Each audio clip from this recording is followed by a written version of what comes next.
राजस्थान में इस वक्त हर व्यक्ति इस बात का इंतजार कर रहा है कि कब पंचायत और नगरीय निकाय चुनाव होंगे। तो उन सभी लोगों के लिए एक बहुत अच्छी खबर है।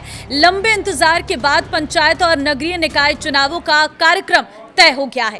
नमस्कार, मैं हूं आपके साथ ममता तिवारी और आप देख रहे हैं न्यूज़ 18 का डिजिटल प्लेटफॉर्म। राज्य सरकार और राज्य निर्वाचन आयोग ने राजस्थान हाईकोर्ट में चुनाव की पूरी टाइमलाइन पेश की है, जिसके बाद हाईकोर्ट ने याचिका का निस्तारण कर दिया है। कोर्ट ने स्पष्ट किया है कि तय समय सीमा के भीतर ही चुनाव प्रक्रिया पूरी करनी होगी और अब किसी भी तरह का अतिरिक्त समय नहीं दिया जाएगा। राजस्थान में पंचायत और नगरीय निकाय चुनाव 15 नवंबर तक संपन्न करा दिए जाएंगे। राज्य सरकार और राज्य निर्वाचन आयोग ने हाईकोर्ट को चुनाव कार्यक्रम की जानकारी देते हुए बताया कि ओबीसी आरक्षण को लेकर गठित आयोग अपनी रिपोर्ट 5 अगस्त को सरकार को सौंपेगा। इसके बाद 6 अगस्त से 15 अगस्त तक सीटों के आरक्षण और लॉटरी की प्रक्रिया पूरी की जाएगी। सरकार ने हाईकोर्ट को बताया कि 17 अगस्त को नगरीय निकाय चुनाव का विस्तृत कार्यक्रम जारी किया जाएगा और इसके बाद 22 अगस्त से नामांकन प्रक्रिया शुरू होगी और 20 सितंबर तक नगरीय निकाय चुनाव की पूरी प्रक्रिया संपन्न कर ली जाएगी।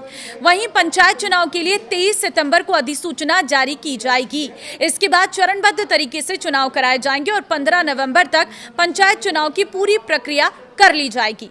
तो राजस्थान हाईकोर्ट की acting chief justice SP Sharma और जस्टिस संजीत पुरोहित की डिवीजन बेंच ने सरकार और राज्य निर्वाचन आयोग की ओर से प्रस्तुत कार्यक्रम को रिकॉर्ड पर लेते हुए याचिका का निस्तारण कर दिया है।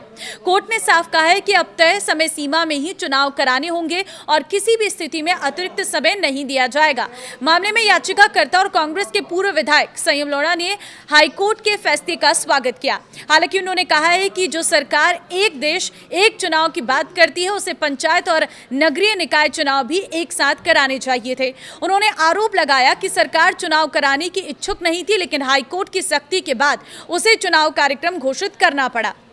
देखिए, राजस्थान में स्थानीय निकाय और पंचायत चुनाव लंबे समय से लंबित थे। चुनाव में देरी को लेकर हाईकोर्ट में याचिका दायर की गई थी। अब सरकार और निर्वाचन आयोग की ओर से तय कार्यक्रम पेश किए जाने के बाद चुनाव कराने का रास्ता साफ हो गया है। अब सभी की नजरें 17 अगस्त को जारी होने वाले निकाय चुनाव कार्यक्रम और उसके बाद शुरू होने वाली चुनावी प्रक्रिया पर रहेगी। राज्य के 7,000 से अधिक पंचायत और निकाय के चुनाव लंबे समय से अटके हुए थे। इसे लेकर चोमू निवासी गिरिराज सिंह की ओर से याचिका दाखिल की गई थी।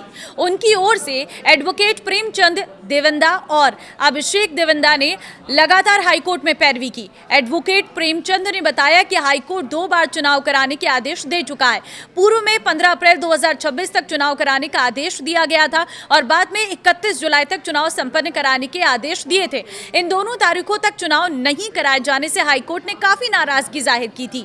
तो फिलहाल अब ये फाइनल हो चुका है कि किस वक्त किस तरह से ये चुनाव कराए जाएंगे और कब तक जो है पंचायत और नगरीय निकाय चुनाव होने जा रहे हैं। हालांकि राजस्थान में देखिए, बहुत लंबे समय से पंचायत चुनाव की मांग की जा रही थी। आप लोगों के बहुत सारे प्रश्न थे कि कब ये चुनाव होंगे, क्योंकि पंचायत चुनाव नहीं होने की वजह से जो गांव में विकास के कार्य हैं वो रुके हुए हैं, किसी भी तरह का कोई जिम्मेदारी नहीं ले रहा है और यही वजह थी कि ये चुनाव कराने की मांग लंबे समय से की जा रही थी।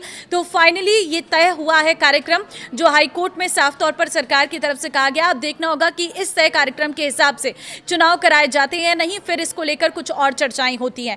फिलहाल आपका क्या कहना है इसको लेकर, मुझे कमेंट में अपनी राय जरूर दें। नमस्कार।